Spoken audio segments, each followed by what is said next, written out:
Hello po mga ka-cooking mama, pasintabi po sa mga nagtitikha ngayong Semana Santa. Ako po ay iglesia at wala naman po sa amin bawal sa panahong ito. No, pwede kami kumain ng karne. So ito ay leftover ham kagabi. So para maging masaya naman at maiba ang pagkaluto, gawin natin tong torta. So ang umpisa ay durugin natin ng ham. Yam. Drugi maingke, no?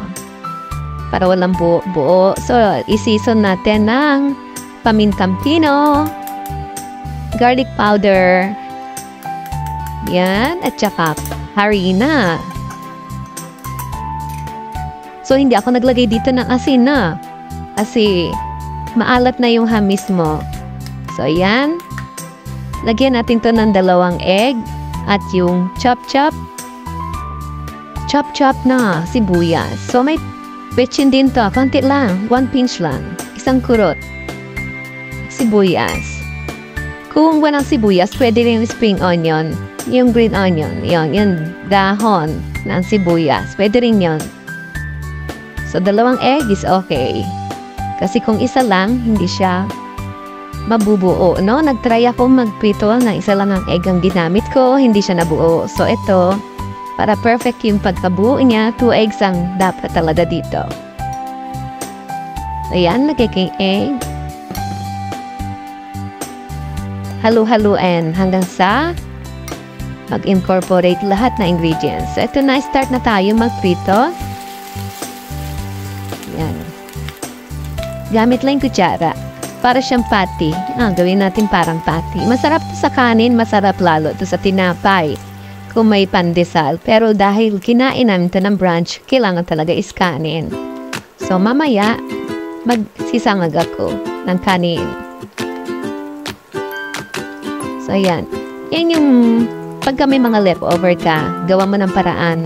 Ang pinaka-the best way na magawa ng mami is itorta yung mga leftover na. Karamihan ganyan ginagawa ng mga mami, itinatorta yung leftover. So, ayan, ito yung itsura na naluluto na. So, turn natin pabaliktad. So, ito na siya. Ayan, very tasty to. Ang sarap. Masarap to, maraming ketchup. Gusto to ng mga bata, tiyak yan. Kung may cornstarch so, mas malutong. So, ito yung pangalawang salang. So, ayan mga mami na. Tandaan niyo pag may leftover kayo gawin ang torta. So, ito na yung finished product. At tinortang leftover na ham. So, ito naman. Ayan, ang sarap siya.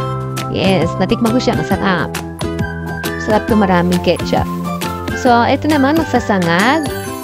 Yung used oil, no, binawasan ko. Nilagyan ko ng bawang. So, pag magsasangag, mas maganda brown yung bawang. Ipa-brown yung bawang. At yung kanin, parang hindi nalilamas.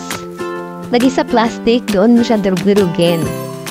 So, ako nilalagay ko sa plastic. Maliit sa plastic. Yan. Dinurog ko siya habang nasa plastic siya. So, hindi mo siya lalamasin na messy kasi. Tsaka, siyempre, iba ayaw kasi na nilalamas. So, ayan. Magsasangag tayo kapartner ng ating torta. Lagyan natin seasoning. Kung gusto niyo ng asin, laging asin. Para nilasa yung sinangag. Ayan, brunch namin to. So, kasi tanghali na kaming gumigising. Hindi rin kami nagbe-breakfast. So, ito na yung pinaka-brunch. Ayan na siya. Thanks for watching. Sana subscribe kayo sa aking channel. Ito po yung ingredients. Ingat po palagi. Love you.